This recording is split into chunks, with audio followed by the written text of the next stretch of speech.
Good morning. My name is G. Lalit Vignesh. My roll number is 234G1A0577.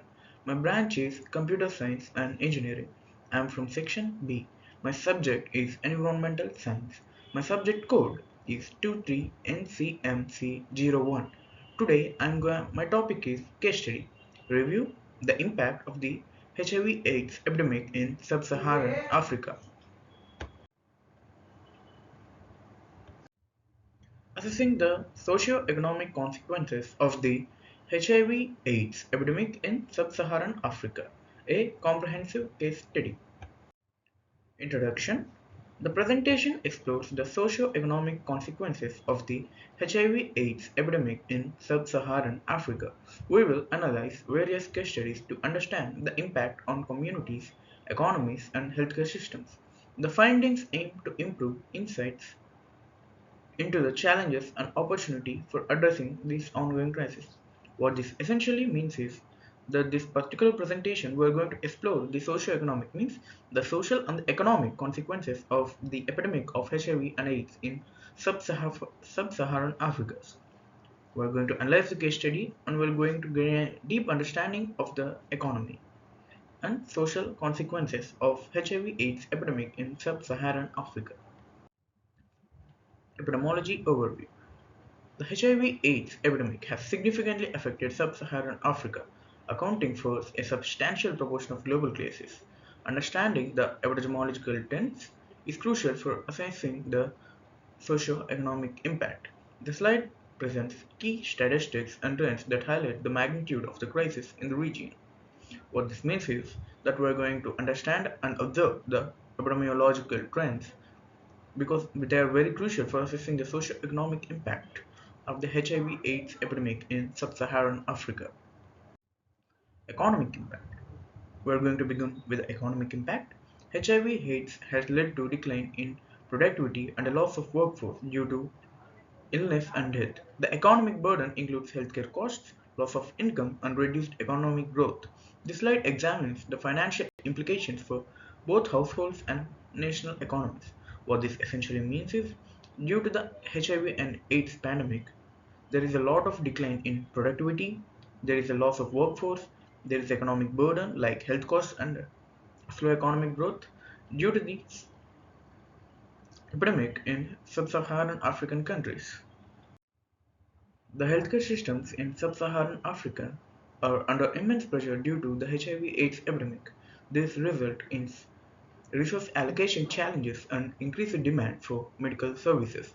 We will explore how these strains affect the quality of care and access to treatments. What this essentially means is the healthcare systems have been extremely damaged and have been under extreme pressure due to this epidemic. The result This is resulting in resource allocation challenges and increased demand for medical services.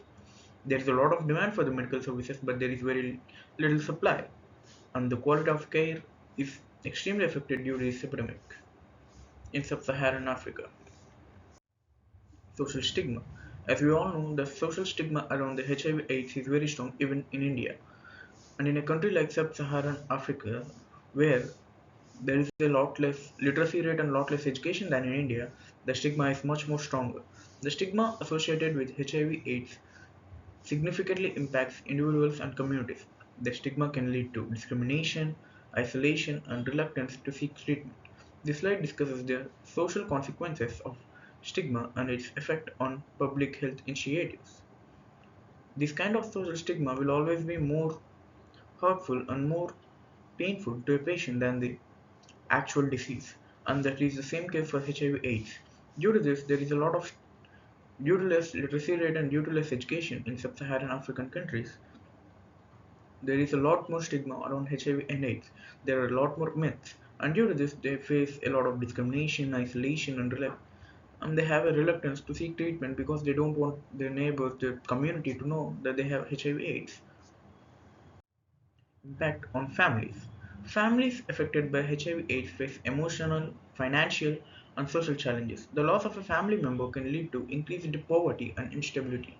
This slide highlights the multi-generational effects of the epidemic on family structures and dynamics. What this essentially means is The HIV/AIDS. Due to the HIV/AIDS, first the family will face a lot of emotional challenges due to the sickness of a family member and due to the financial challenges that comes along with a sick patient or sick person. And due to this, they face both emotional and financial challenges. And that too in the case of HIV/AIDS, where it has a lot of social stigma around it, the people are much more isolated from the society, much more isolated from the community because the community pushes them, discriminates them, and the family will discriminate the patient, and this will cause much more emotional and financial challenges. HIV/AIDS has disrupted education systems as children affected by the epidemic often drop out of school. This affects their future opportunities and perpetuates the cycle of poverty. We will analyze the correlation between HIV/AIDS prevalence and educational attainment.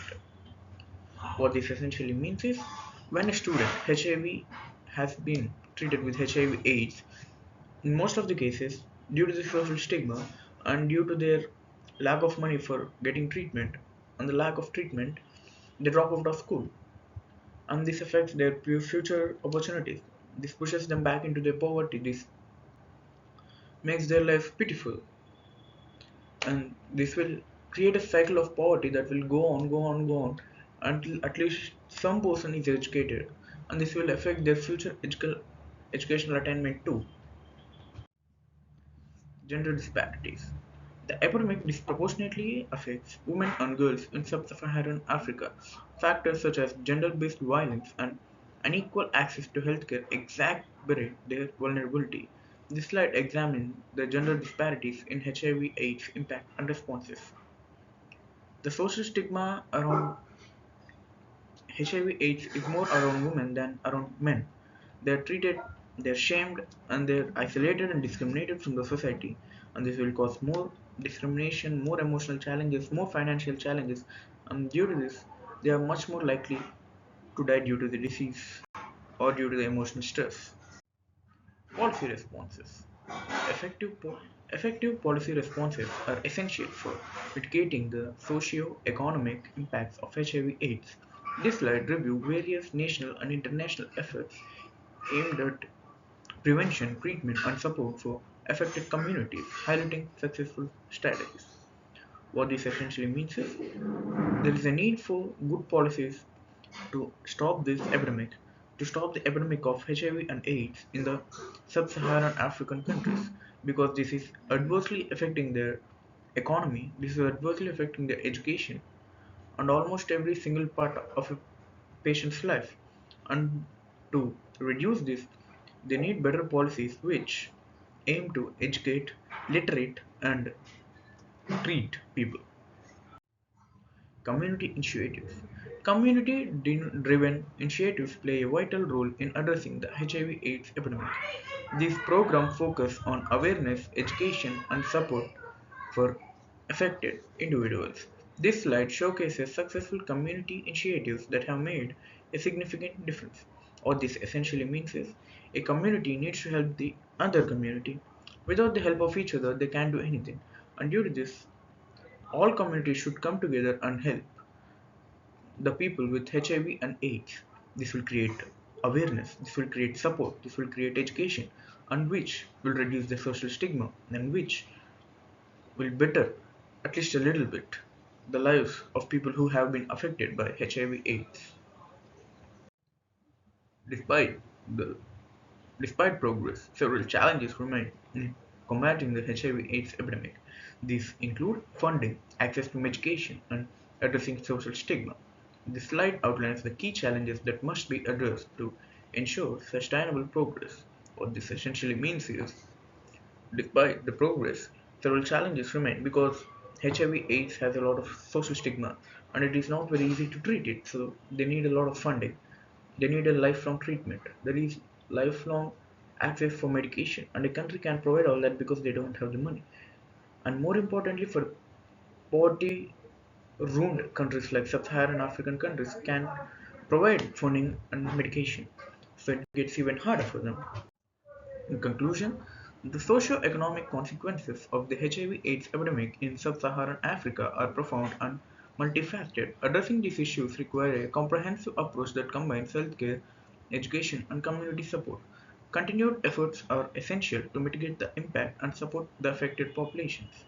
Thank you for the opportunity.